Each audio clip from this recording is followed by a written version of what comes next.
যশোরে ঘুষের টাকা সহ প্রাথমিক শিক্ষা কর্মকর্তা আটক। নগদ 1,20,000 টাকা ঘুষ সহ যশোর জেলা প্রাথমিক শিক্ষা অফিসার আশরাফুল আলমকে হাতে নাতে গ্রেপ্তার করেছে দুর্নীতি দমন কমিশন দুদক। অবসরপ্রাপ্ত শিক্ষকদের ফাইল ছাড়ের বিনিময়ে এই ঘুষ নেওয়ার ঘটনায় অভিযুক্তের বিরুদ্ধে মামলার প্রস্তুতি চলছে।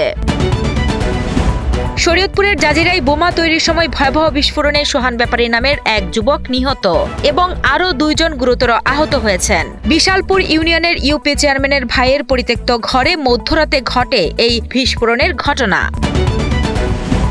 জগন্নাথ বিশ্ববিদ্যালয়ের কেন্দ্রীয় শিক্ষার্থী সংসদ যশোর প্রথম নির্বাচনে শীর্ষ 3 পদে নিরঙ্কুশ জয় পেয়েছে ছাত্র শিবির সমর্থিত প্যানেল অদম্য জবিয়ান ঐক্য।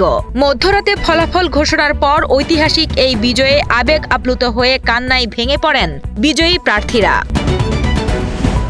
দেশে ফেরার পর প্রথমবারের মতো 4 দিনের সফরে ঢাকার বাইরে যাচ্ছেন বিএনপির ভারপ্রাপ্ত চেয়ারম্যান তারেক রহমান। আগামী রবিবার থেকে 4 দিনের সাংগঠনিক সফরে টাঙ্গাইল ও উত্তরবঙ্গের 9টি জেলা ভ্রমণে বের হচ্ছেন তিনি।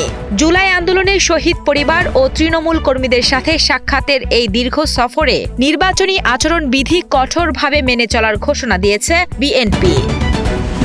চট্টগ্রামে জুলাই গণ অভ্যুত্থানের সময় লুট হওয়া 184টি অস্ত্রের হদিস এখনো মেলেনি। লুট হওয়া আগ্নেয়াস্ত্রগুলো এখনো উদ্ধার না হওয়ায় ত্রয়োদশ সংসদ নির্বাচনে বড় ধরনের সহিংসতার শঙ্কা দেখা দিয়েছে। ভোট কেন্দ্র দখল ও পেশি শক্তি রোধে আগামী 15ই জানুয়ারি থেকে যৌথ বাহিনীর চিরুনি অভিযান শুরু হতে যাচ্ছে বলে জানিয়েছে নির্বাচন কমিশন। নির্বাচন ঘিরে আইনশৃঙ্খলা নিয়ন্ত্রণ এখন বড় চ্যালেঞ্জ বলে জানিয়েছে বিশ্লেষকরা। গত 11 মাসে 3,500-এরও বেশি হত্যাকাণ্ডের পরিসংখ্যান ও অস্ত্রের ব্যবহার বৃদ্ধিতে জনমনে সংখ্যা বাড়লেও পুলিশ বলছে নির্বাচন ঘিরে বাড়ানো হয়েছে কড়া গোয়েন্দা নজরদারি। রাজধানীতে দুর্বৃত্তদের গুলিতে নিহত হয়েছেন ঢাকা মহানগর উত্তর স্বেচ্ছাসেবক দলের সাবেক সদস্য সচিব আজিজুর রহমান মুসাব্বির। চাঞ্চল্যকর এই হত্যাকাণ্ডের পর বর্তমানে নিহতের মরদেহ ময়নাতদন্তের জন্য ঢাকা মেডিকেল কলেজ হাসপাতালে রাখা হয়েছে। ডিমের বাজারে ধস, দেউলিয়া হচ্ছেন প্রান্তিক খামারিরা। উৎপাদন খরচের চেয়ে কম দামে ডিম ও মুরগি বিক্রি করতে বাধ্য হয়ে দেউলিয়া হওয়ার পথে টাঙ্গাইলের শত শত প্রান্তিক খামারি। গত 1.5 যুগে জেলায় টিকে আছে মাত্র 20% খামার। পৌষের শীত কাবু জনজীবন, কয়েক জেলায় বইছে শৈত্যপ্রবাহ। আজ চুয়াডাঙ্গায় দেশের সর্বনিম্ন 8 ডিগ্রি সেলসিয়াস তাপমাত্রা সহ উত্তর ও পশ্চিমাঞ্চলের জেলাগুলোতে বইছে হাড় কাঁপানো শৈত্যপ্রবাহ।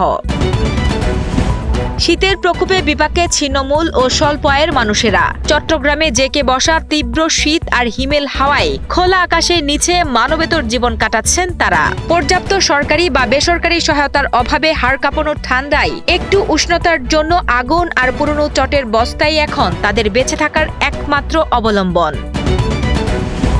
গত 10 বছরে বগুড়ায় আগুনের ঘটনা বেড়েছে 3 গুণ, আর সম্পদের ক্ষতি 6 গুণেরও বেশি বেড়েছে। ফায়ার সার্ভিসের তথ্যমতে 2014 সালে জেলায় 205টি অগ্নিকাণ্ডে 2.25 কোটি টাকার ক্ষতি হলেও 2024 সালে 773টির ঘটনায় পুড়েছে প্রায় 12 কোটি টাকার সম্পদ। শহরের সবচেয়ে বড় বিপণী বিতান নিউ মার্কেট বর্তমানে ভয়াবহ আগুনের ঝুঁকিতে রয়েছে।